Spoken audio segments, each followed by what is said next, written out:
Boa tarde a todos. Vamos dar início à sessão sobre uma tarde na Academia Oficina Diagnóstico, que vai ser a discussão de um caso clínico, cardiomiopatia dilatada de início recente. A organização se deve aos acadêmicos Carlos Alberto Basílio de Oliveira, José Manuel Jansen e José Galvão Alves, secretário-geral. Então, pediria aos organizadores que se sentassem aqui à mesa. Eu passo a presidência aqui para o secretário, que adora presidir aqui no lugar do presidente. Vem para cá. Por favor. Vou. Zé Manuel. Cadê Zé Manuel? Carlos Basílio. Por favor. Aí você senta aqui.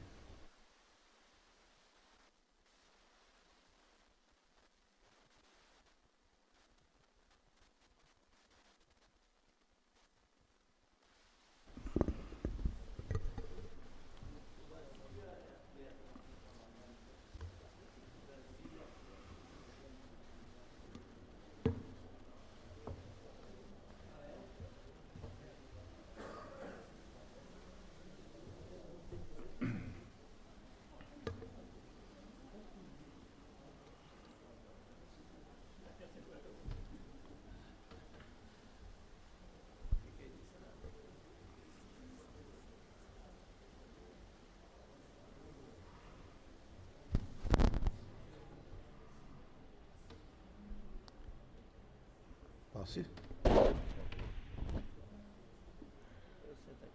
Senta aí, Jansen. Bem, boa tarde a todos. É um imenso prazer tê-los aqui. O nosso presidente acadêmico Jorge Alberto Costa Silva precisou ausentar-se para cumprir a parte administrativa da nossa casa, que é muito trabalhosa, e a quinta-feira é o dia utilizado para isso. Então, ficamos nós, os organizadores dessa sessão. Essa sessão foi criada por ideia do professor Jansen, José Manuel Jansen, acadêmico, professor da Universidade do Estado do Rio de Janeiro de Pneumologia, na gestão do professor Novelino. O professor Novelino, muito entusiasta de sessões desse tipo, aonde conviveu um longo período com o acadêmico Carlos Alberto Basílio de Oliveira, na Unirio, onde as sessões eram rotinas. E hoje, conversando com o professor Carlos Alberto Basílio de Oliveira, ele falou que, no currículo que ele não colocou pela modéstia, ele já participou de mais de 850 sessões clínico-patológicas. A riqueza de conhecimento disso é imensurável. Essas são as sessões mais usadas no mundo todo. É um modelo de ensino extremamente adequado, extremamente integrador, porque ele pega várias especialidades e esmiuça os sintomas e sinais, chegando ao diagnóstico final pela anatomia patológica, que é o padrão ouro ainda hoje na medicina. Então, nós vamos discutir um caso sobre cardiomiopatia dilatada de início recente e convidamos 2 colegas do Hospital Procardíaco para que aqui apresentasse e discutisse esse caso. O primeiro que vai apresentar o caso é um cirurgião da área cardíaca da mais alta sapiência e qualidade, Dr. Alexandre Siciliano Colafranceschi, que está ao lado do seu professor ali, acadêmico também, Milton Meyer, e é do Hospital Procardíaco. E depois, o debatedor será o professor Marcelo Masteluni Montera, conhecido de nós todos como Marcelo Montera, cria da Santa Casa de Misericórdia do Rio de Janeiro e do grupo do professor Cantídio Drummond, e hoje chefe do grupo de ciência cardíaca do Hospital Procardíaco. Por fim, fechando, nós teremos o acadêmico Carlos Alberto Basílio de Oliveira, que terá 2 momentos nessa apresentação. Primeiro, ele terá um momento de discussão deste caso, e depois fará uma apresentação, junto com o professor Omar da Rosa Santos, sobre um caso do passado. Em última análise, é isso. Então, meu querido Alexandre Siriano, por favor.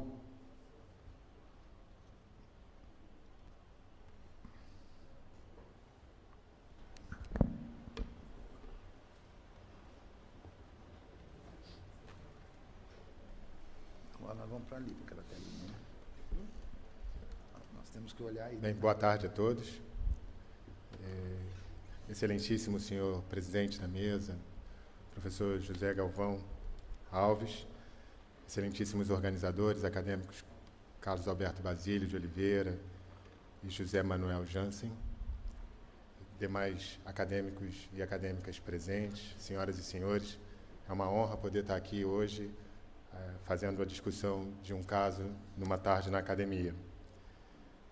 Nosso objetivo é estar discutindo um caso clínico que contempla um paciente real com uma cardiomiopatia de início recente, para que a gente possa avaliar toda a propedêutica atualmente disponível para que se faça o diagnóstico adequado e, dessa forma, possamos intervir de forma adequada no benefício do indivíduo.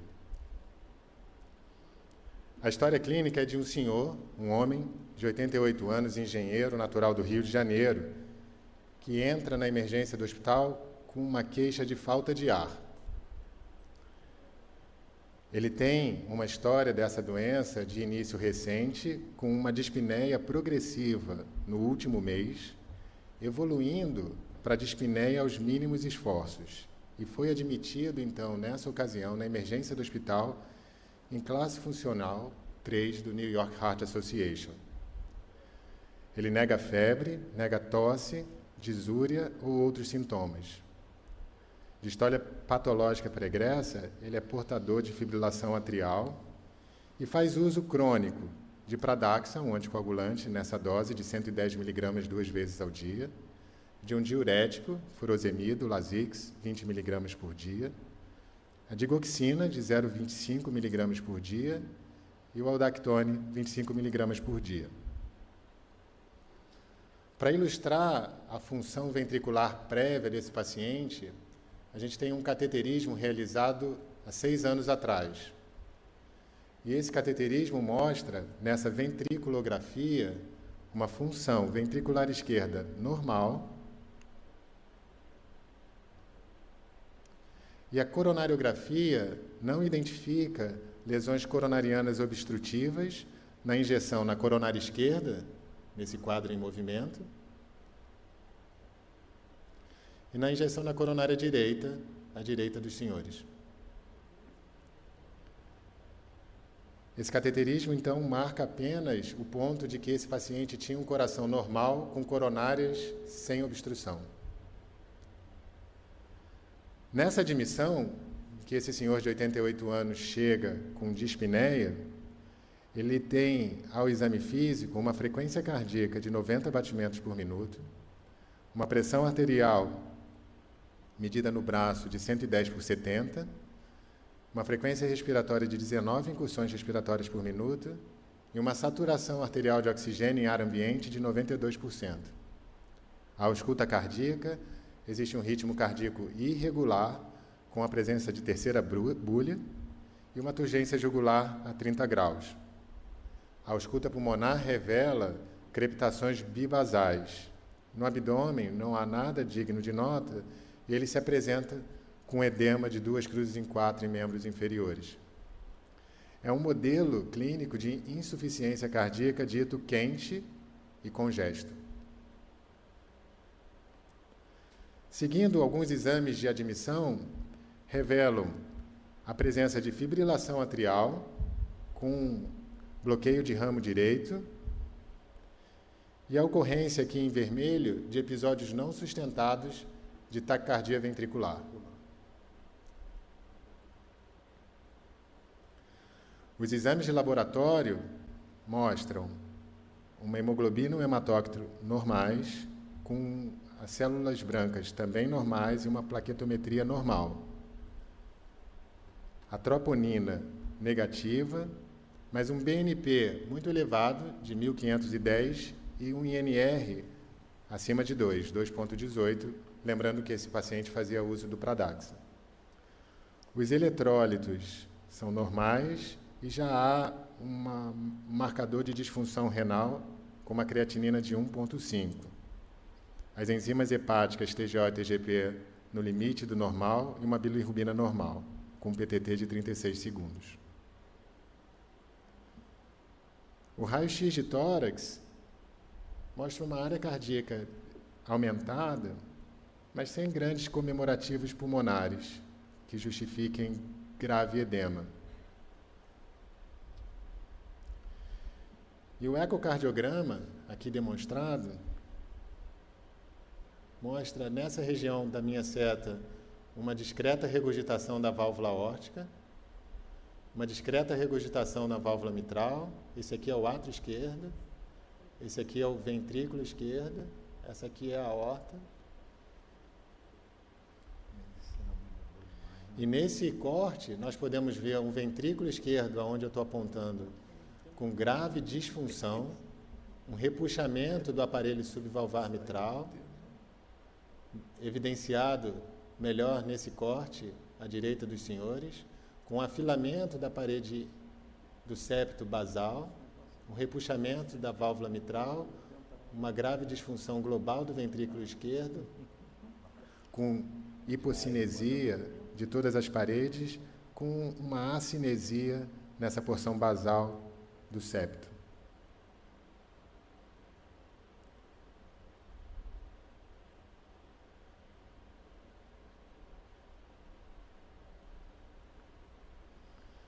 Esse corte transgástrico mostra, ao nível dos músculos papilares, a grave disfunção ventricular esquerda presente. E aqui a gente tem a ideia, num corte 4 câmaras, de algum grau de aumento do átrio esquerdo, a grave disfunção ventricular esquerda, o tétrin da válvula mitral e um ventrículo direito relativamente preservado. Os números, as métricas desse ecocardiograma mostram ou resumem o que a gente comentou. Um volume atrial esquerdo de 52 ml por metro quadrado, aumentado. Um diâmetro diastólico do ventrículo esquerdo de 61 milímetros, aumentado. Um diâmetro sistólico do ventrículo esquerdo de 52 milímetros, aumentado. Uma fração de ejeção pelo método de Simpson, que utiliza os volumes, de 18%, muito diminuído. O normal seria acima de 50%. Um strain global, que não foi demonstrado aqui, mas revela uma redução da performance de encurtamento das fibras musculares, com menos 5,6%, mostrando uma grave disfunção ventricular esquerda. Uma relação E' que mostra a função diastólica, revelando uma disfunção diastólica também. Então, além da disfunção sistólica, o E' de 18, mostrando uma disfunção diastólica. E o TAPSE, que é uma forma de mensuração da performance do coração direito, também, apesar da imagem eventualmente mostrar um VD ainda performando de forma adequada, o TAPSE não corrobora com uma função normal do ventrículo direito. Então, já há algum grau de disfunção ventricular direita. Esse paciente foi analisado do ponto de vista de ressonância cardíaca e há um realce tardio, transmural, com padrão isquêmico em paredes inferiores e ausência de viabilidade miocárdica nesses segmentos. Uma acinesia e retardo perfusional, também na parede inferior, sugestivo de uma sequela de infarto prévio. Existe também um realce tardio com padrão não isquêmico, mesocárdico e subepicárdico espaços nos outros segmentos que não a parede inferior, de aspecto pouco específico. Eu vou passar as imagens da ressonância para os senhores. Aqui é o ventrículo direito, aqui é o ventrículo esquerdo, aqui o átrio direito, aqui o átrio esquerdo, a válvula mitral e a válvula tricúspide. Aqui mostrando o realce tardio na parede inferior, essa linha branca, um grave remodelamento do coração esquerdo, que passou a ser globoso, corroborado com essa imagem, um afilamento com adelgaçamento, mostrando a não viabilidade dessa parede inferior, o septo preservado, mas com um realce mesocárdico, que é esse branquinho que permeia toda essa espessura preta. Então, a gente tem aspectos de cardiopatia isquêmica na parede inferior, com infarto prévio, e aspectos de fibrose não relacionada à doença isquêmica, esparsa ao longo das paredes ventriculares, comprometendo de forma significativa o shape, a forma, o formato do coração esquerdo, com grave remodelamento, tornando esférico e não mais oval. Então, se eu puder parar aqui e fazer um pequeno resumo do que a gente tem até agora, a gente tem um paciente de 88 anos, masculino, que chega na emergência do hospital com dispneia de início recente, com BNP elevado e sinais de insuficiência cardíaca. Então, a gente tem um paciente idoso com insuficiência cardíaca de início recente. Os exames complementares mostram vários comemorativos de comorbidades, como disfunção renal, e a ressonância cardíaca corrobora com o ecocardiograma da gravidade da disfunção ventricular esquerda, que não existia 6 anos atrás, e mostra aspectos relacionados a uma possível doença coronariana e aspectos inespecíficos não possíveis de serem relacionados à doença coronariana. Qual é o diagnóstico desse paciente? Quais são as hipóteses diagnósticas desse paciente? Nós passaremos a discussão do caso ao nosso querido amigo e colega Marcelo Montera. Por favor, Marcelo. Muito obrigado, meu querido Alexandre Siciliano.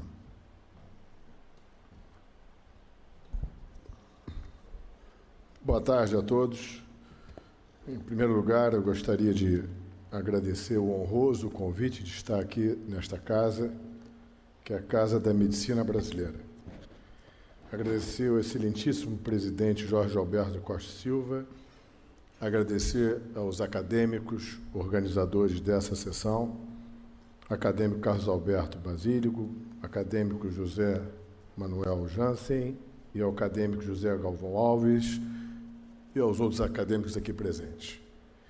Eu, obviamente, antes de iniciar o meu comentário, não poderia deixar de falar, eu já tive a oportunidade de estar aqui anteriormente. Trabalhei durante 26 anos na Santa Casa e lá eu aprendi que um país ele necessita respeitar a sua história e a sua cultura. Um país sem história e sem cultura não é um país.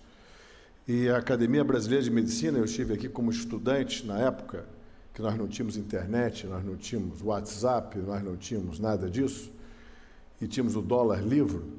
Eu vim aqui na academia no final do dia, eu cheguei para o meu professor na época, o professor Cantígio Drummond e Nelson Botelho Reis, falei, onde eu posso aprender medicina? Porque para eu conseguir comprar um Harrison, eu tenho que ter o dólar livre, ir lá no Rubio, e levava 6 meses para chegar o livro. Eu falei, olha, meu filho, atravessa aquela praça ali que você não conhece, lá está o cérebro da medicina brasileira, que é a biblioteca da academia.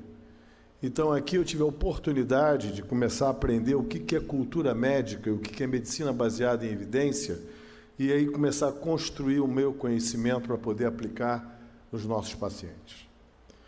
Muito bem. O que é de interessante nesse caso? Primeiro ponto, eu tenho um paciente de 88 anos de idade que chega ao hospital com uma insuficiência cardíaca grave, 88 anos. Vamos lembrar desse número. Uma falta de ar quase aos mínimos esforços. E o que ele tem de história? Uma história pobre. Ele tem uma fibrilação atrial, 65% das pessoas acima de 70 anos de idade fazem algum evento de fibrilação atrial. Então, você ter fibrilação atrial com essa idade não é algo absolutamente que chame a atenção ou que nos exija algo nesse sentido. E que foi tratada.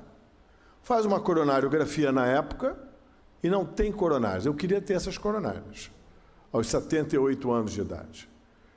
Evolui muito bem durante 6 anos, sem absolutamente nada. quando chega, de repente, com uma grave disfunção ventricular, com 88 anos de idade. Bom, o senhor sentiu dor no peito? Não, não tive dor no peito. O senhor teve algum estado gripal, alguma infecção? Não, não tive nada disso. O senhor tomou algum quimioterápico? Porque também poderia ser isso. O senhor teve alguma neoplasia, algo que pudesse agravar o seu coração? Não, nada disso. O senhor mora onde? Eu moro na zona sul do Rio de Janeiro e sou engenheiro. Então, nem em zona de Chagas, nada que pudesse promover uma agressão sobre esse coração. O senhor tem alguma doença reumática, queda de cabelo, alguma lesão de pele, algo que eu possa pensar em alguma doença sistêmica? Não, não tem nada disso. O senhor bebe? Costuma tomar um vinhozinho várias vezes por dia? Não, sou abstêmio. Não tenho absolutamente nada que aponte para uma direção das doenças mais comuns.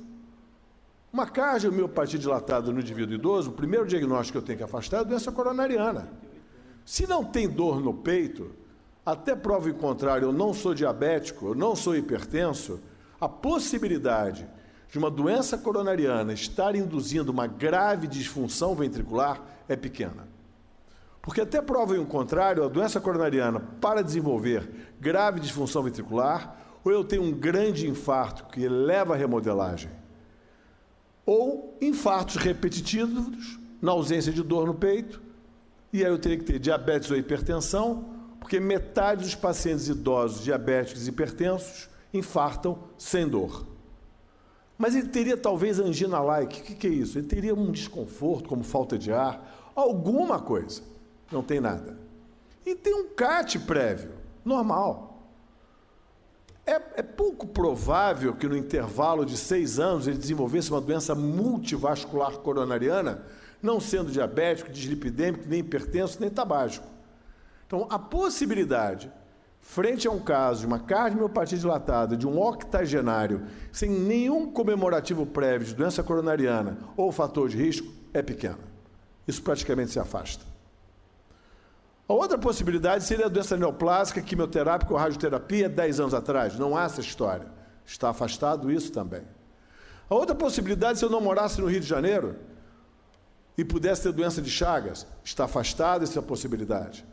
A outra possibilidade, que tivesse artrite reumatoide ou lúpus, ou tivesse leucemia ou uma leucose, está afastada essa possibilidade.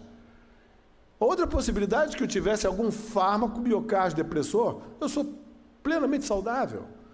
Eu andava ali na Atlântica todo dia, está afastada essa possibilidade. Eu não sou renal crônico, não sou urêmico, não estou séptico, que pudesse estar dando uma cardiomiopatia metabólica, está afastada essa possibilidade. Eu começo a tirar tudo, e o que me resta? Então, agora eu começo a ter que olhar para os exames. Então, a primeira coisa interessante é que a gente olha para um eletro. O eletrocardiograma, a gente aprendeu isso lá na Santa Casa, eu na UERJ com o professor Ginefra. Um eletrocardiograma normal tem grande valor. Por que grande valor? Um eletrocardiograma normal tem 95% de sensibilidade de dizer que eu não tenho doença crônica. Normal. Um eletrocardiograma alterado, se for com QRS acima de 150 milissegundos, 90% de chance de ter cardiopatia associada. Os extremos me interessam. E esse doente tem bloqueio de ramo direito, com fibrilação atrial, com taquicardia ventricular. Opa! Tem algo nesse miocárdio e que não é agudo. A manifestação pode ser aguda, mas a doença não é aguda. Algo já vinha acontecendo com esse doente que permitiu uma perda progressiva desse coração e que se manifestou pelo eletro. Não só no eletro. Quando eu olho o raio-x, é clássico que um doente que chega em classe funcional 3, com uma cardiomegalia, com hipertensão venocapilar pulmonar não exuberante, já nos indica na semiótica radiológica o quê? Uma hipertrofia do sistema linfático. Porque o padrão clássico de asa de borboleta, que nós aprendemos do edema agudo de pulmão e da congestão, é um indivíduo que não tem tempo de adaptar a drenagem linfática, que permite até uma drenagem de 250 ml hora do pulmão, mas que pode chegar até 450 ml hora se eu tiver um sistema linfático hipertrofiado ou o tecido interconectivo, que é aquele que delimita os alvéolos com a região capilar hipertrofiada. Então, o que é comum na cardiomiopatia dilatada crônica do indivíduo congesto é isso que vocês estão vendo. Pouca expressão radiológica de congestão, apesar de estar congesto. Porque a congestão não fica no pulmão, ela fica agora no chamado novo reservatório, que é o sistema mesentérico. É ali que fica. É ali que ele acumula até 5 litros. E ele vai ganhando peso progressivo sem percepção. Então, eu tenho um aumento global de área cardíaca, eu tenho um arco pulmonar retificado, indicando hipertensão pulmonar, portanto, confirmando a possibilidade de uma doença crônica em evolução. Eu tenho um eletroalterado crônico, é doença crônica. Ponto. Em idoso. Ok? Quando a gente vai para o eco, o doutor Alexandre já mostrou isso claramente, ele simplesmente só comprova isso tudo que nós discutimos. Vamos somando o pensamento. Eu tenho um ventrículo, que é o chamado ventrículo remodelado. O que é o ventrículo remodelado? Em que eu poderia ajudar? É quando o ventrículo perde o formato de bola de futebol americano. Ele deixa de ser elipsoide. E nessa projeção, não nessa, mas nessa projeção aqui, está muito claro isso no subxifoide. Porque aqui está diferente. Só um minutinho, deixa eu botar para vocês. Já voltou ali? Não, não voltou. Espera aí. Aqui. Essa é a imagem aqui. Ops, pulou a imagem, desculpem. Apareceu aqui? Vamos fazer rodar. Veja o ventrículo como ele é arredondado. Ele sai do futebol americano para o futebol não americano. O ventrículo passa a ter caráter remodelado. Chamado a atenção o quê? Percebam vocês que a massa ventricular não está reduzida. Olha a espessura dessa parede. Então eu tenho um ventrículo que estufou sem perda de parede. Ué, onde está muito claro isso? Veja o que interessante, aqui está claro isso. No corte transverso, deixa eu voltar e entrar aqui. Aqui. Esse é o corte transverso do coração. É como se eu cortasse uma laranja. Veja a espessura da parede como está preservada. Mas ele não contrai. Ou seja, eu tenho músculo, mas o músculo está, de alguma maneira, inoperante. Existe um processo de agressão não por perda de massa ventricular, mas por perda funcional ventricular. Algo está promovendo isso. Quem faz isso? Sepsis faz isso. Mas o doente não está séptico. Então, se ele não está séptico, se ele não está isquêmico, se ele não está fazendo um fármaco miocárdio depressor agudo, como quimioterapia, então sob risco. A primeira possibilidade é que é uma agressão inflamatória do miocárdio. Então, quando você olhar para um ventrículo desse aspecto, que tem massa miocárdica preservada e que não contrai, e não há fármaco, não há hipóxia, não há acidose, não há sepsis, não há nada agudo deprimindo esse miocárdio, está inflamado. Ponto. Até provem o contrário. É como um professor falou para mim, a doença fala. Ouça a doença. Então ela está me dizendo, eu tenho miocárdio ali, mas algum processo está deprimindo essa massa miocárdica de entrar em funcionamento. Então, para isso, a gente vai para a ressonância e percebam, os senhores, como a ressonância é melhor do que o eco. Vejam esse ventrículo. Esse ventrículo ele praticamente tem esse afilamento septal basal.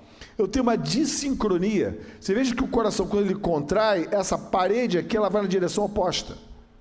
E você vê uma estase sanguínea. Você vê que o sangue ele roda aqui dentro e não sai daqui. Uma gravíssima disfunção ventricular, 18% de fração de ejeção. Para alguém que tinha um coração normal, mas interessante. Olha a massa ventricular, preservada. Eu tenho músculo ali. A impressão que dá é que esse doente está hipóxia. Eu poderia estar numa sala de emergência, num doente que eu demoro a entubar, só que ele estaria com o ventrículo pequeno. Acidote hipoxêmico faria isso, mas com o ventrículo pequeno. Mas o ventrículo, que indica que também que é um processo crônico, olha o tamanho deste átrio. É quase do tamanho do ventrículo. Então é um ventrículo que cresceu com massa ventricular associado com uma restrição ao seu enchimento. Por que eu estou dizendo isso? Átrios iguais ou maiores do que os ventrículos. Quando você tem isso, olha o tamanho do átrio direito e olha o tamanho do ventrículo direito. Você tem um fator restritivo aqui. Eu tenho fibrose nessa parede. Então eu tenho uma doença inflamatória, crônica, agressiva, com fibrose. E cadê a prova da fibrose? Está aqui, no realce. Então o realce, que inicialmente poderia indicar um infarto, porque eu pego toda a parede inferior, mas ele pega também septo, pega também toda a parede anterior aqui branquinho e toda a parede lateral. Detalhe, não seguindo a anatomia coronariana, porque ele vai do endocárdio e poupa o mesocárdio. Então eu estou cheio de fibrose nesse coração. Então eu tenho um coração com grave déficit funcional, com massa miocárdica preservada, com fibrose associada e com áreas de infarto regional. Então, quando a gente vai para as hipóteses diagnósticas, a primeira, mais comum, não é. Por quê? Porque eu tenho coronárias normais, não tenho dor no peito e não tenho uma semiótica na história clínica que me faça pensar que esse indivíduo possa ter infartado, se fosse um diabético hipertenso, e evoluindo com uma cardiomiopatia isquêmica com remodelagem ventricular, porque a ressonância não mostra isso. Um infarto inferior não justifica esse grau de disfunção. A amiloidose cardíaca seria uma possibilidade, sim, no idoso. Mas só que a ressonância não é a ressonância de amiloidose.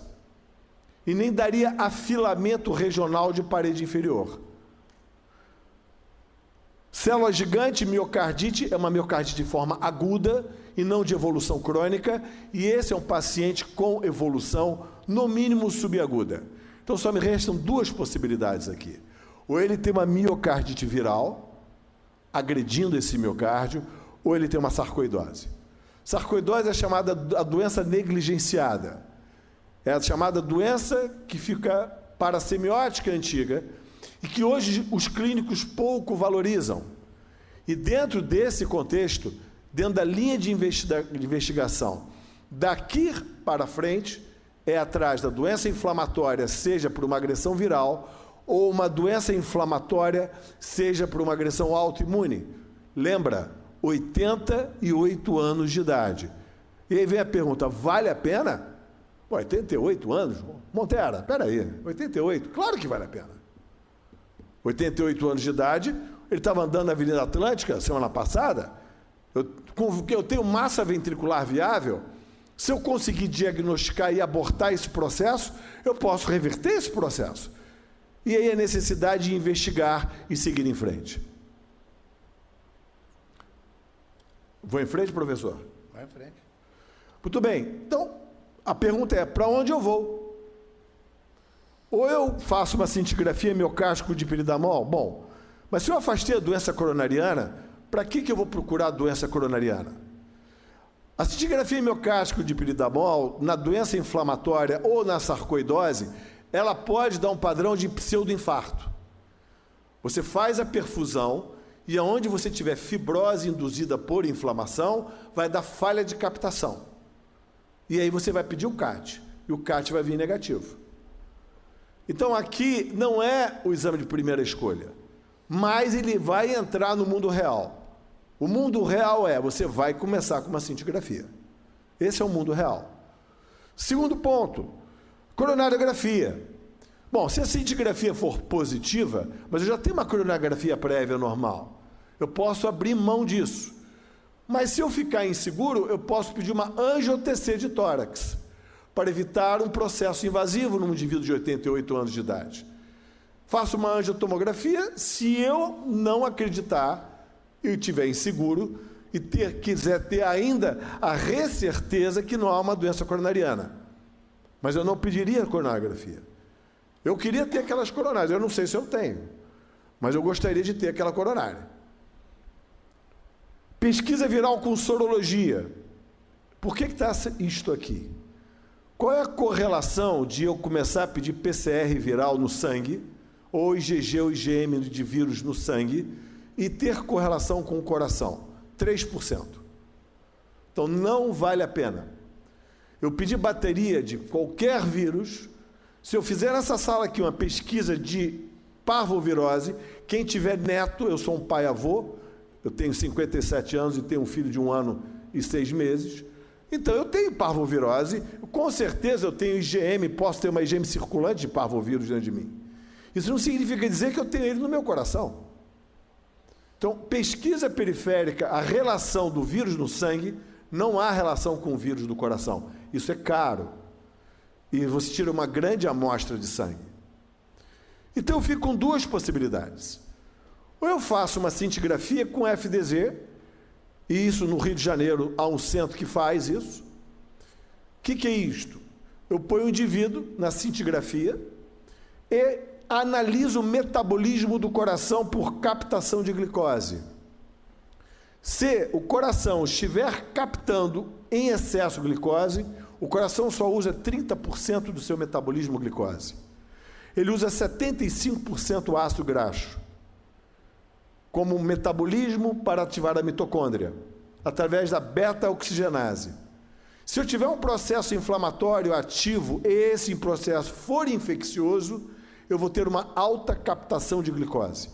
Então, se eu tiver uma agressão no miocárdio por sarcoidose, eu terei um FDG positivo. Então, eu tenho um exame não invasivo que me permite diagnosticar a presença de atividade de doença autoimune no miocárdio. A biópsia é o método GOL, mas eu posso, antes da biópsia, pedir o FDG, mas eu vou confirmar a presença da doença através da biópsia. É feito o FDG do doente.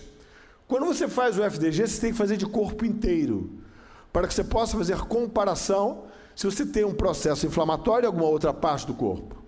Então, é normal você ter captação de FDG a nível renal, você vai ter isso a nível de cúmulo de contraste na bexiga, mas não é normal você ver nenhum sombreamento no coração. Isso aqui tem que ficar opaco. E o que você vê é um total delineamento do coração, formato de ferradura. Vocês podem ver aqui tanto no perfil, quanto na captação e oblíqua anterior esquerda. Toda a parede lateral aqui do coração captando, toda a parede septal captando e parede inferior captando. Vejam bem aqui a ponta do coração no perfil, toda a parede anterior e ponta captando, todo o coração circular captando, alto grau de captação. Você pode fazer esse tipo de captação e plotando isso sobre a imagem tomográfica. Você junta a imagem uniplanar e agora aumenta a acurácia do mapeamento, colocando e como que colando isso numa tomografia. E o que você vê em território tomográfico do coração ficou todo vermelho. Não era para ficar assim. Era para ficar como está aqui, lilás. Então, há um alto índice de captação, ou seja, eu tenho doença ativa no miocárdio inflamatório, consumindo glicose. A mitocôndria está usando mais glicose do que ácido graxo para produzir ATP. Alguma coisa está agredindo esse coração. Pode ser bacteriano? Pode. Pode ser viral? Pode. Pode ser autoimune? Pode. A única coisa que eu sei é, existe um processo inflamatório agudo ativo no coração. Então, nesse momento, esse é o diagnóstico do dente. Um processo inflamatório ativo agudo no coração, com massa ventricular preservada, e se eu, talvez então, se eu suprimir essa inflamação, eu possa induzir benefício. Muito bem. Uma ampla e saudável diagnóstico diferencial, né? E vamos passar agora aos comentários acadêmicos. Alguém gostaria de fazer algum comentário? Não, depois. O caso ainda está indefinido, tem várias hipóteses trazidas pelo nosso relator, né? Dentre elas, certamente uma miocardiopatia inflamatória, que ele colocou algumas hipóteses diagnósticas, dentre elas a hipótese viral a hipótese bacteriana, a hipótese da sarcoidose, que é uma doença de etiologia desconhecida, e a hipótese autoimune.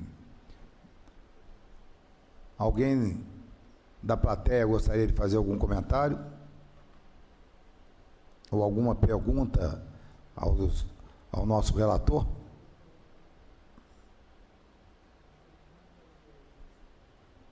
Então, nós vamos dar sequência na conduta que foi, eu acho que tem que ser trazida por vocês mesmos, talvez o nosso querido cirurgião Alexandre Siriano. Qual foi a conduta para chegar a essa conclusão diagnóstica?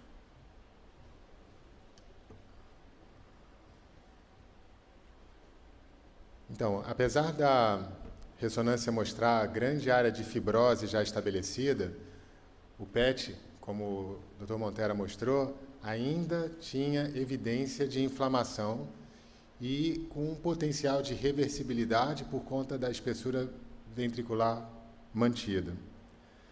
Nesse sentido, as nossas diretrizes brasileiras, mais recentes, recomendam a biópsia endomiocárdica como uma classe de recomendação 1 para esses pacientes, para definição etiopatogênica da inflamação ventricular esquerda. Essa recomendação das diretrizes brasileiras, elas são mais liberais nas diretrizes europeias, em que toda a presença de possibilidade de doença inflamatória aguda no coração tem a recomendação de biópsia.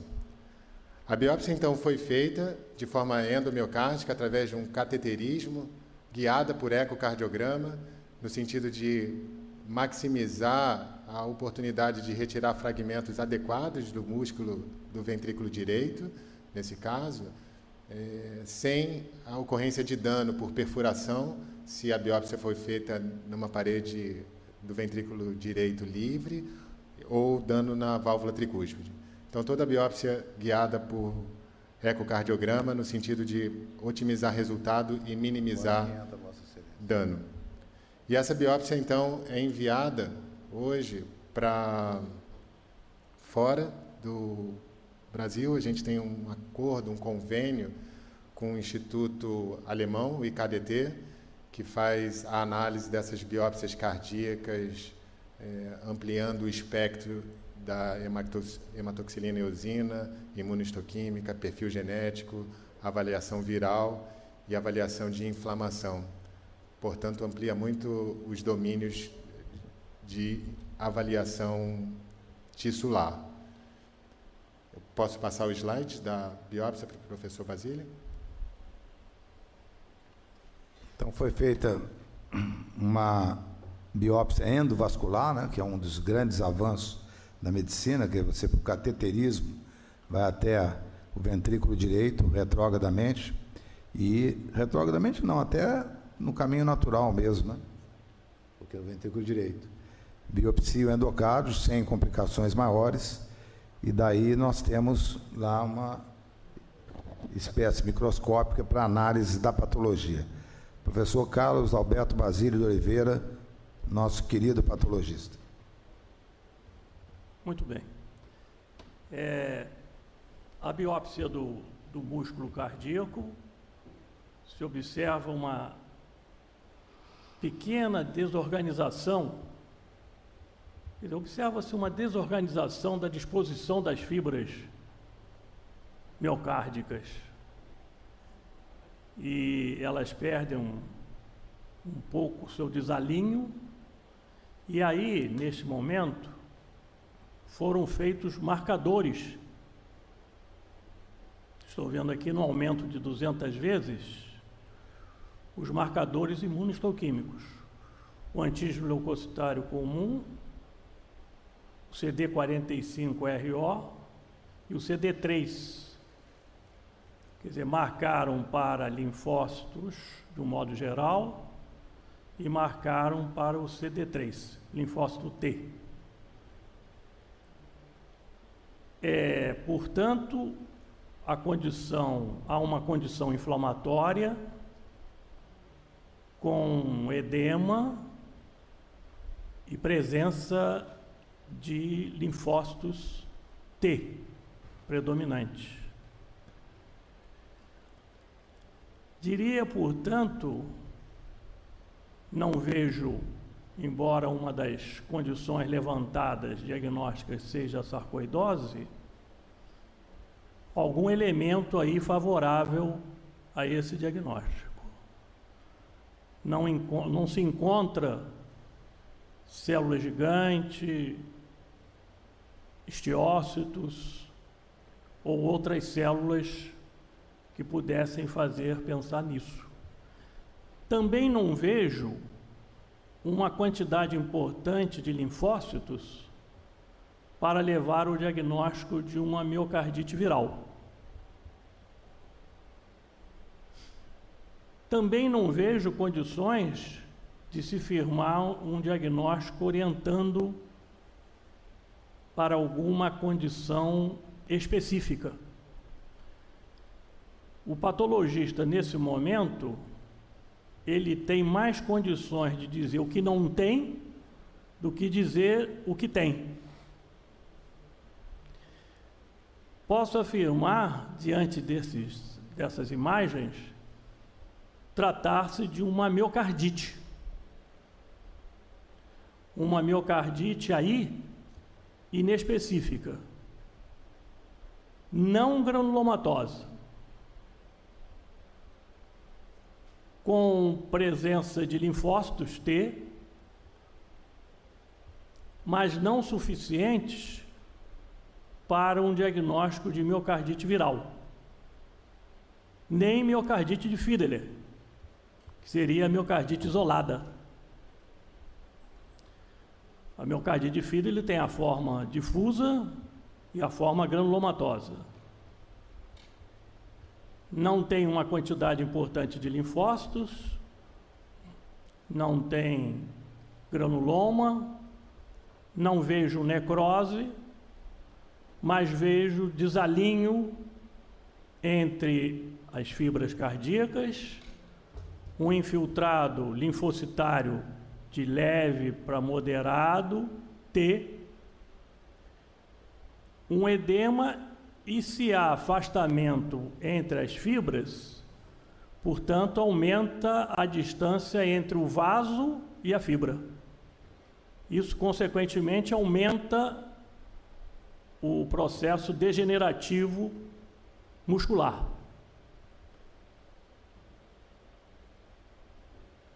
Miocardite crônica, não granulomatosa,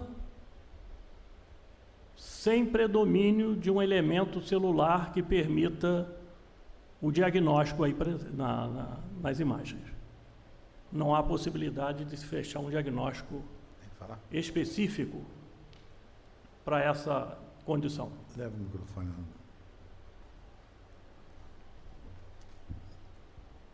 Professor, eu queria fazer uma pergunta para o senhor.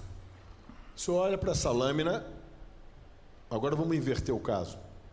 Agora eu mostro para o senhor o eco e aquela ressonância. O senhor entendeu o que quer dizer? Assim, agora que o senhor está descrevendo brilhantemente, isso está me ocorrendo aqui agora. Porque aqui a gente não vê fibrose, né? Não. Estou vendo muito músculo ali. Muito músculo. E quando a gente olha para uma ressonância, é um coração quase parado. Não há um acerto aí de... É isso que eu queria ouvir do senhor. Porque eu vejo uma ressonância com o coração praticamente quase parado, um eco horroroso, cheio de house tardio, e vou para uma lâmina... É uma coisa muito... Um díspare. Sutil, diante do quadro funcional, clínico, hemodinâmico, etc. Então, o senhor acha que pode ser um mau funcionamento da célula do que propriamente uma destruição celular?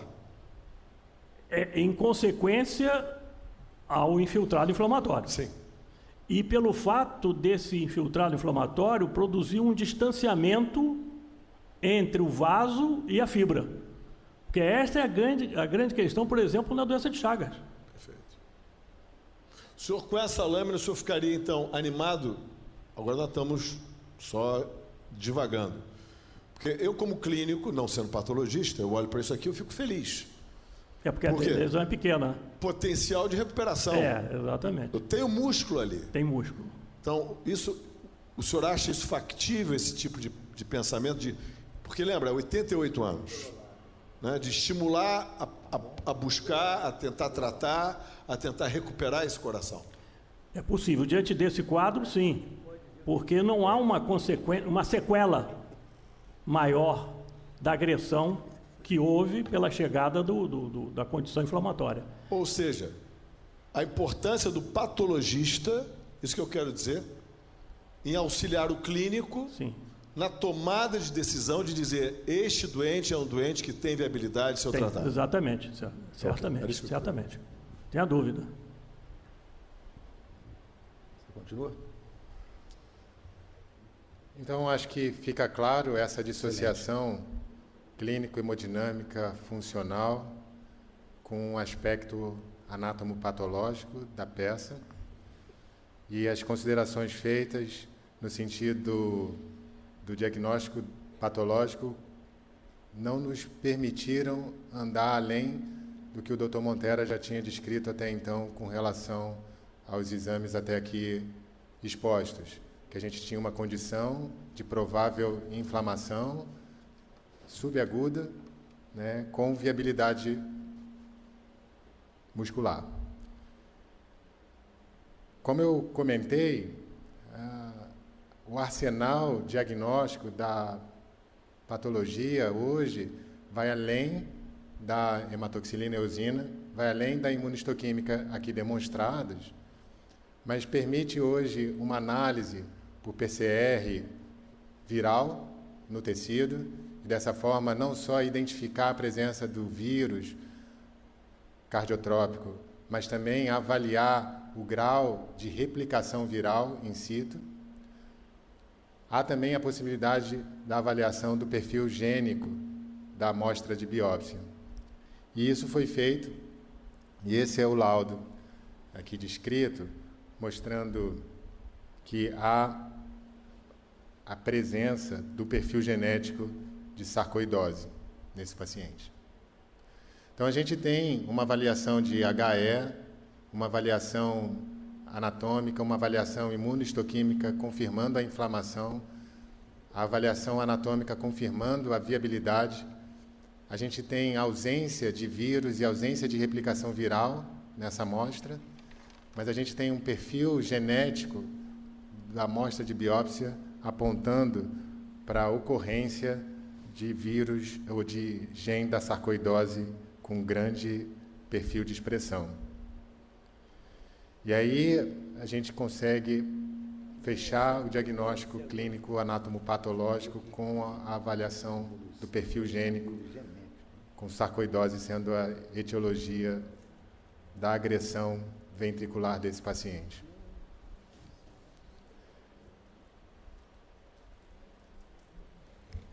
Professor Basílio, gostaria de comentar alguma coisa?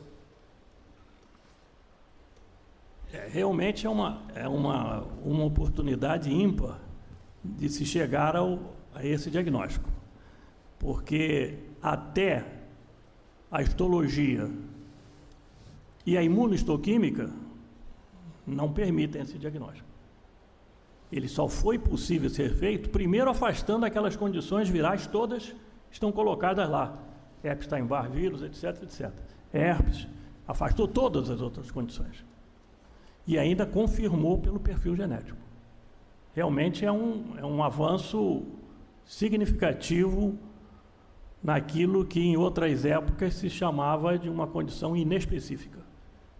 Deixou de ser inespecífico para ser definindo uma condição patológica. É um momento em que a medicina realmente mostra os seus avanços e as conquistas aplicada em benefício dos pacientes. Não tem como ser aqui pela morfologia, não tem como ser pela imunohistoquímica, ele perfil genético, que aí permitiu o diagnóstico. Nós, ao iniciarmos a sessão, nós dissemos da importância da sessão clínico-patológica e dissemos que o padrão ouro para o diagnóstico é a histopatologia, e que é, na sua maioria, ainda. Quanto mais com a aquisição da imunistoquímica. Mas o que se parece ter hoje é algo novo, daí a razão, inclusive, desta reunião, que traz conhecimentos realmente novos, não só vendo uma correlação clínico, laboratorial e de biópsia. Quer dizer, não tem dúvida que tinha uma insuficiência cardíaca. A clínica é soberana nisso aí. Você tem uma falência de VE, um aumento de ato esquerdo, um aumento de VD, uma congestão clínica, tanto com estertores, bibasais, é porque tem muitos jovens aqui, com edemas, com edema bilateral, quer dizer, a clínica mantém-se, que vai manter-se através da história. Foi a clínica que levou o paciente ao hospital, a dispneia, sinais e sintomas. A partir dali se identificou que tinha uma insuficiência cardíaca.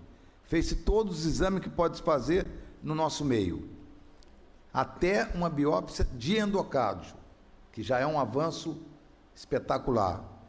E ainda se mandou esse material para o estudo genético para fora, que meu querido Montera vai comentar. Há 30 anos atrás, nós tínhamos o diagnóstico, com certeza, de cardiomiopatia dilatada idiopática. Foi quando saiu um artigo dizendo que doença idiopática não é uma etiologia, na verdade, é uma falta de diagnóstico. Mas como nós repetimos esse termo tantas vezes, dava a impressão que era uma etiologia. Virou como se fosse uma etiologia. O que esse doente tem? Uma cardiomiopatia dilatada idiopática. Na verdade, agora nós estamos discutindo o chamado diagnóstico de precisão, onde a medicina ela começa a migrar do diagnóstico intuitivo para o diagnóstico de precisão. Onde a história, o exame clínico e a anamnese continuam sendo fundamentais. Fundamentais. Embora o último censo na Escola de Medicina Americana mostrou que 84% dos estudantes de medicina pediram que fosse suprimida a cadeira de semiótica e que se substituísse por ressonância, eco e ultrassom. Qual foi a resposta a isso? Ok, vamos dar eco, ultrassom, ressonância, TI para vocês. Mas também, todos os editores, Cécio, Harrison, Brownwald, aumentaram em 35% o capítulo de semiótica. Ou seja, é o casamento do médico com a tecnologia. A tecnologia não ameaça a medicina?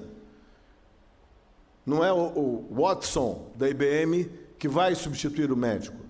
Vai tornar simplesmente o médico com instrumentos melhores para poder usar aquilo que ele tem de melhor, que é o seu conhecimento e sua sensibilidade. Então, esse método nos permitiu, fazendo contato com o IKDT, chegar ao diagnóstico que anteriormente nós não chegaríamos.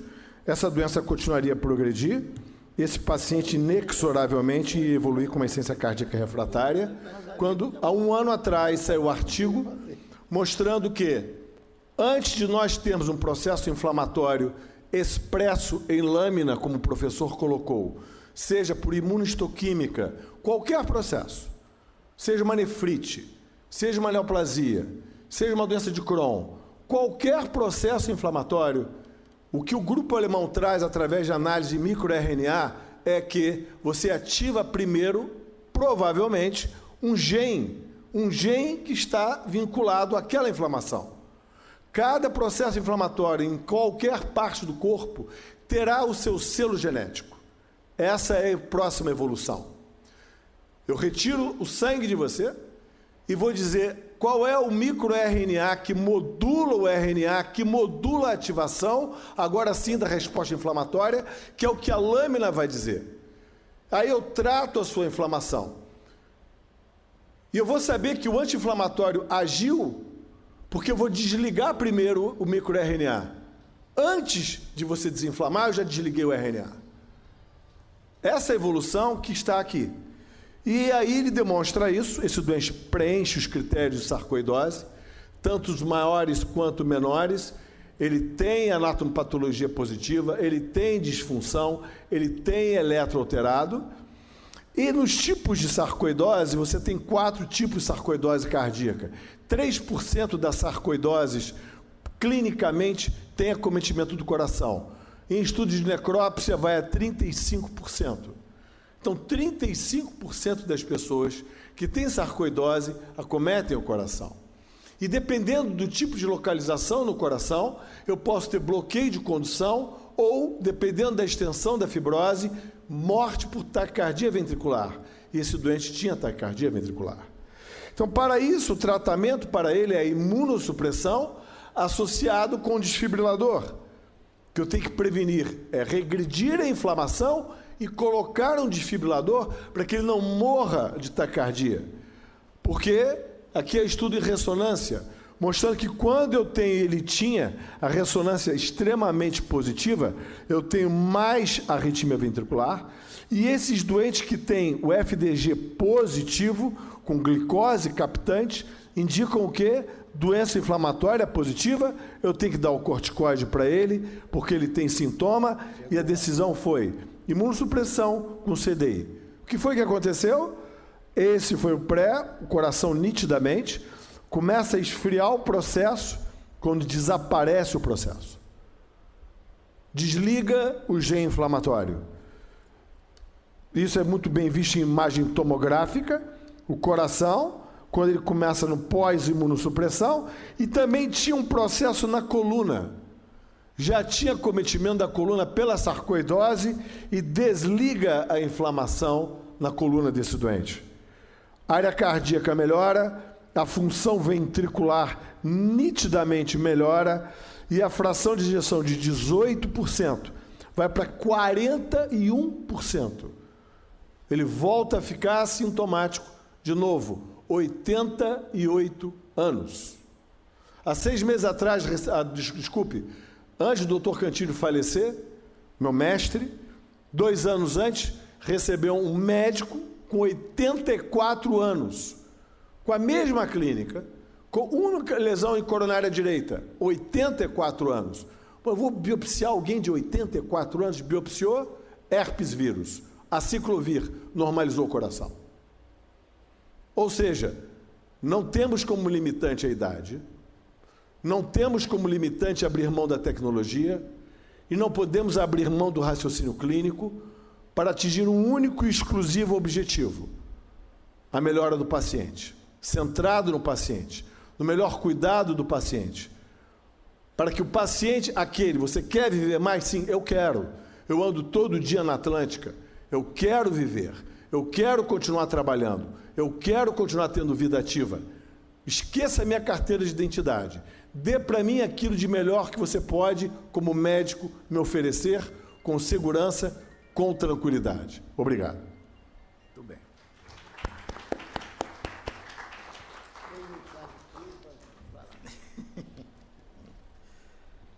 Algum comentário ou pergunta dos acadêmicos ou alguém da plateia? Então, agora eu chamo o professor, primeiro Omar, né? Professor Omar da Rosa Santos, nosso acadêmico Omar da Rosa Santos, e nós vamos fazer uma transferência no tempo, não é isso? O professor Basílio trouxe um caso que ele viveu há cerca de 40 anos, em que ele fez uma sessão clínico-patológica, ou participou. E vamos começar, então, com o professor Omar da Rosa Santos, complementando essa beleza de caso clínico. O doutor Marcelo acabou de chamar a atenção para uma coisa que já foi chamada por um cidadão chamado Hipócrates. No livro de Hipócrates, dos aforismos, só há duas indicações físicas para diagnóstico. A primeira é a análise do pulso.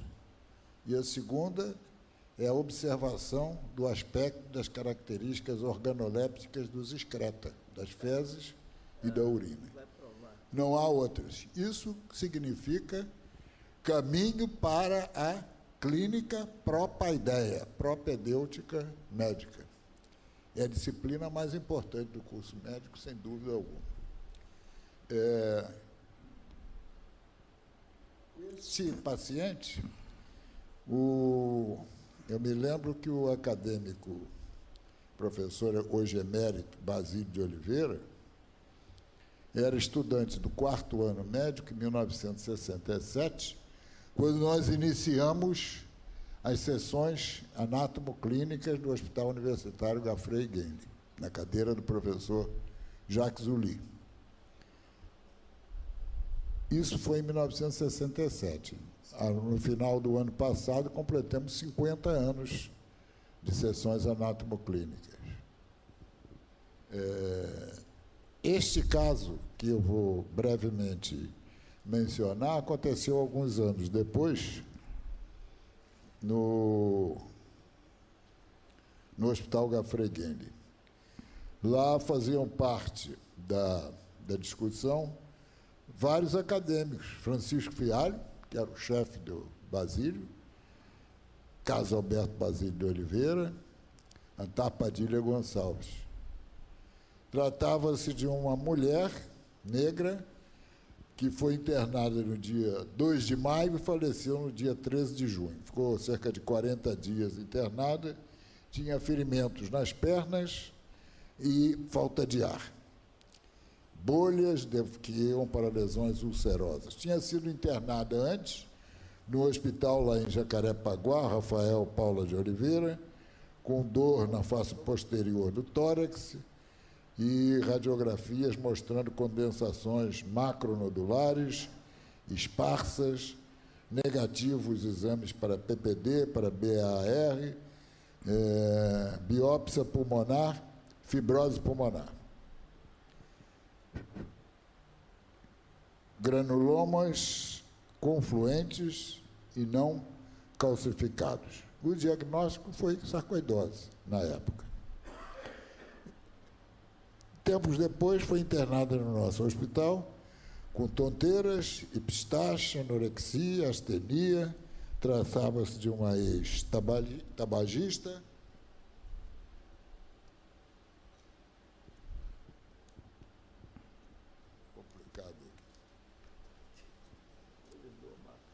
que tinha adenomegalias mandibulares, submandibulares. O coração tinha um ritmo de 2 tempos, bulhas normofonéticas, algumas extracístoles. Não havia vísceromegalias e lesões ulceradas nos membros inferiores que continuavam. Esta doente foi piorando, cianótica, torporosa, anasarca, é isso que foi mencionado, saiu a sobrecarga do pulmão e foi para as vísceras abdominais. Bradicárdica, foi feita uma punção pericárdica. Em seguida, ela teve um ritmo de 3 tempos, desdobramento de B2, sopro sistólico de grau 4 em todos os focos, extracistolia, fígado palpável e faleceu. Entre os exames disponíveis na época, nenhum desses exames que foi mostrado hoje era disponível na época. Ela tinha hemoglobina de boa qualidade, 12 gramas, ureia creatinina normal, glicemia também normal, teste de látex e teste de Wahler-Rose. Esses eram positivos, os dois. Albuminemia e eletroforese proteica, não havia alterações, eram normais. O líquido pericárdico mostrava células nucleadas. Teste de Rivalta negativo, bacilo álcool ácido resistente no líquido pericárdico também negativo. Cultura de escarro, streptococo, gama e alfa hemolítico. Estudo dos lipídios normal, bilirrubinas normais, mas ela tinha, apesar do grave insuficiência cardíaca, uma coisa que me chama a atenção aqui. Tinha uma velocidade de sedimentação de 60, o que é inesperado, né, num doente com insuficiência cardíaca dessa gravidade. Bilirrubina, já disse, normal, e foi feita a biópsia de pele, que, mais uma vez, mostrou um processo inflamatório granulomatoso tipo sarcoide. E o diagnóstico foi de sarcoidose na época. Culturas de um catéter deu alguns estafilococos, cultura de urinas cândidas, espécie cândida, etc. Essa paciente faleceu e foi levada à sessão anatomoclínica, isso foi no ano de 1978, há 40 anos atrás. A correlação clínica foi feita pelo Dr. Maurício Wartmann, ainda continua em atuação clínica, e brevemente é isto. Então, é a semiologia que prevalece, é a clínica propedêutica médica. Muito obrigado.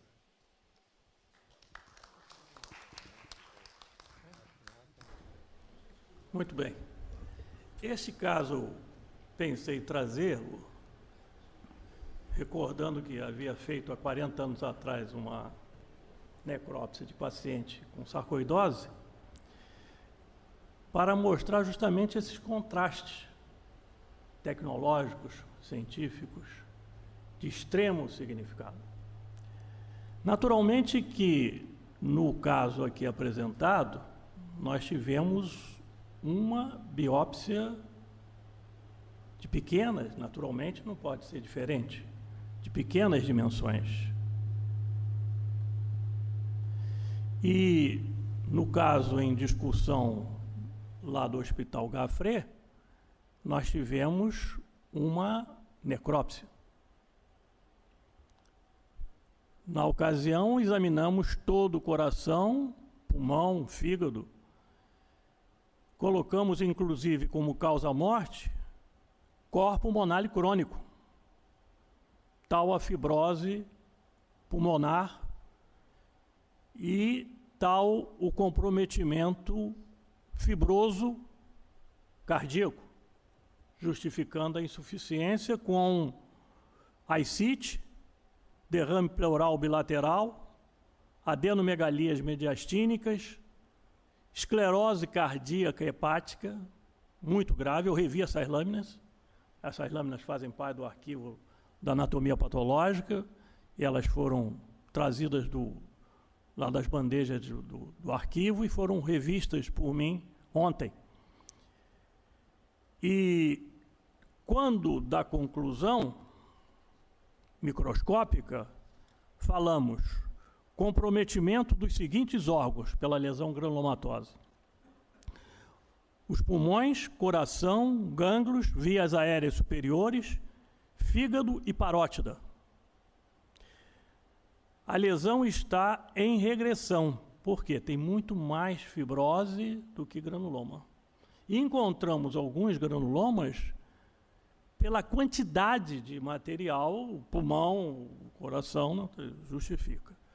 Bronquiectasia sacular, áreas de edema, membrana hialina, hiperemia passiva crônica, degeneração gordurosa, e até achamos um ganglioneuroma, um achado de necrópsia. Vamos passar alguns aspectos histopatológicos desses quadros assim percebidos. Está em projeção o pulmão, notando-se no centro, um pouquinho à nossa direita, o estabelecimento de uma lesão granulomatosa. Outro. Aí já se observa a transformação de uma lesão granulomatosa produtiva, porque a lesão da sarcoidose é uma granulomatosa produtiva. E sendo produtiva, ela não tem necrose. E ela é pela proliferação de células reticulares, a célula reticular é pré-colagênica, a passagem do granuloma produtivo para a fibrose. Daí aquilo que se vê nos pulmões de sarcoidose, em comparação com a tuberculose. A sarcoidose dá muito mais fibrose pulmonar do que uma lesão de sequela de tuberculose. Consequentemente, devido a esta fibrose pulmonar, uma pressão pulmonar aumentada e o estabelecimento do cor pulmonar crônico. a hipertrofia e dilatação do coração direito. Seguinte, nota-se à direita as células gigantes. As células gigantes, naturalmente, para se fazer um diagnóstico de sarcoidose, se viu aqui anteriormente, querer exigir a presença das células gigantes, dos corpúsculos asteroides, dos corpúsculos de Schaumann, ou outros, querer exigir muito. Consequentemente, nós temos aí uma lesão granulomatosa, caminhando para a fibrose. Esta doença até tem um nome de 3 médicos. Sarcoidose ou doença de Bernier-Beck-Schaumann. Bernier foi o primeiro dermatologista francês que fez uma biópsia de pele. Até Bernier, nenhum tinha o intuito, a ideia de se tirar um pedacinho de pele para examinar as lesões. Então, Bernier foi o primeiro dermatologista que fez uma biópsia cutânea. E fez justamente na sarcoidose. Por isso é que a doença chama-se Bernier-Beck-Schaumann, porque existem os corpúsculos de Schaumann que caracterizam, fazem parte do conjunto diagnóstico da sarcoidose. Pode passar. Agora vamos ver a lesão cardíaca. Observe. Se essa biópsia interessasse uma área que não fosse dessa faixa de fibrose densa que tem no meio, nós poderíamos cair com um aspecto semelhante a da que foi apresentada anteriormente. Com pouco infiltrado inflamatório, nenhuma lesão granulomatosa, e aí, o que é disparadamente visível, ao lado de cada porção lateral de miocárdio, uma faixa enorme, densa, esclerosada, quer dizer, fibrosada, esclerosada e hyalinizada. Porque existe a fibrose, a esclerose e a hialinização. Passa o outro. São 3 slides de cor. Olha aqui. Olha como esta área até se aproxima muito daquilo que foi visto na biópsia trazida anteriormente. Se tem um músculo cardíaco lá dando pouca bola para o infiltrado inflamatório, um infiltradozinho inflamatório, provavelmente ali são linfócitos, edema naquela área e para cima fibrose. Se tivesse feito uma biópsia daquela região aí mais inflamada, vamos dizer assim, seria muito semelhante da que foi apresentada aqui, vindo de outro patologista. Seguinte. E aí, totalmente fibrosada e hyalinizada, sem um componente inflamatório. Então, são duas situações clínicas, diagnósticas, que se chocam em muitos aspectos. Louvado seja a aplicação das novas metodologias. Eu fico até satisfeito e contente e vejo com alegria surgirem esses novos métodos, que irão muito auxiliar aos patologistas, à medicina e principalmente aos pacientes. Muito obrigado, professor. Passar os comentários do professor José Manuel Jansen. Evidentemente, nenhum médico vai dizer que história e exame clínico não tem razão. Mas este caso nos trouxe pensamentos sérios a desenvolver a respeito da medicina moderna. Aliás, deixa eu fazer um parênteses. A medicina é sempre moderna. A medicina que nos trouxe a tomografia computadorizada, por exemplo, era ultramoderna. Hoje ela já é do dia a dia. Mas este caso, no que diz respeito à sarcoidose, como tema específico, nos mostra que a sarcoidose não é mais a mesma. Sempre se disse, a sarcoidose é uma doença idiopática que compromete, a mais sistêmica das doenças sistêmicas, etc, etc. Os professores Aloysio Paula e Newton Bethlem, que eram donos da sarcoidose do Brasil, estariam hoje de boca aberta a respeito do que fizeram com a doença deles. A sarcoidose não é mais a mesma.